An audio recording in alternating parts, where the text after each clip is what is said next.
I'm here today at Bonds Lake on the Berry Hill complex with tackle shop manager and obsessed angler TV star Russ Evans, and Russ is going to be kindly talking us through some of the baits he brings with him, not just to fish at Bonds Lake but also to fish any of the commercials he fishes as part of his match fishing routine. So Russ, do you want to start off and talk us through the sort of baits you use? Yeah, certainly. I mean, obviously today my plan of action is to sort of fish the cage feeder, and then if conditions allow, to fish the pellet waggler over the top. But I'll start off with sort of ground bait mix, which is I use either Special G or Swimsting Green. The Bonds carp, or sort of any carp really in commercials, do like a green ground bait.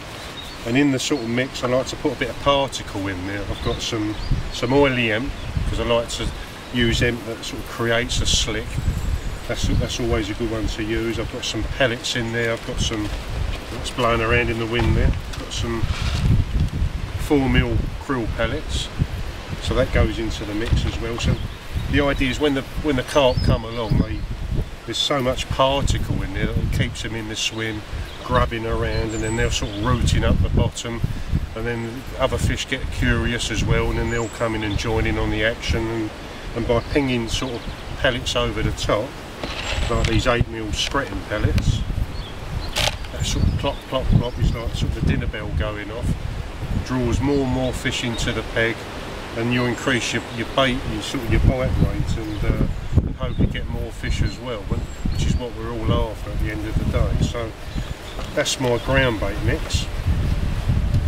And then I'm using sort of a corum setup with a quick stop, and also a lasso, midi lasso type rig as well.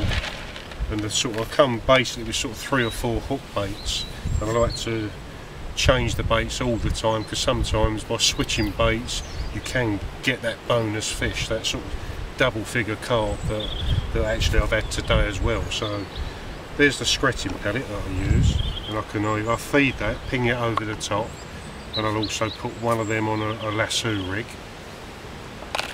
And then corn, the good old corn, works all year round, fantastic bait to use, and I'll hair rig a piece of that. In fact, it's been corn today that's caught me my best fish of the day, a nice double figure common. So that's a fantastic bait, and a very underrated bait, and like I say, does work in the winter as well. And then also I brought some meat, punched out meat. This is 8mm, just like your normal plum rose. Got some 6mm and some 8mm as well. And another thing that I like to do is sort of put additives in with me baits and that, and in me meat I've used this from Sticky. It's the hydrolyzed bloodworm compound, and it just sort of gives it a bit of scent, a bit of flavour, and all fish are going to like bloodworm.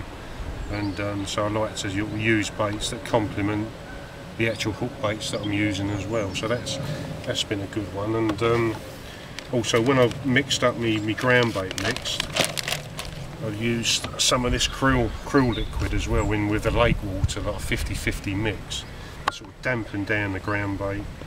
And krill, you know, carp love krill, also barb and other fish as well, and that's always a good additive to use as well, in conjunction with say like the oily hemp as well, which is, like I say earlier, try and create a nice cloud on the lake bed, drawing more fish in, and with regular feeding, always like being busy, pinging out pellets all the time, and before you know it, you're going to got the fish competing, and the bigger ones are coming, because they're always nosy. They might be the last ones on the scene, but they will come in at some point. And your tip or your pellet waggler will be going under a regular rate. And really, that's job done. That's really what you want. I know today you've been concentrating mostly on the corn, the pellet and the meat, Russ, but there are a couple of other baits that you bring with you on other fisheries, the maggot and the worm in particular. Yeah, definitely. I bring dead maggots with me all the time, because sometimes the going can be hard, and I find that dead maggot can sort out some, put 2 or 3 on a hook, on a size 16 hook, something like that, and it will sort out a fish where sometimes they don't want other baits, they want more of a natural bait. and also a bait that I've probably over the last 2 or 3 years, one bait that I've caught, especially if I'm pole fishing, over say sort of some scretting pellets, and that's worms, sort of a whole dendrobina, sometimes even 2 dendrobinas on a hook. Position it out, put a few sort of scretting pellets down as feed, and wallop, they just slam it. They really like big baits, and worms is such a fantastic bait to use as well. So yeah, that's been a real good one that I've that's put a lot of fish in my net over the years. That's brilliant, Russ. Thank you very much indeed. You're welcome.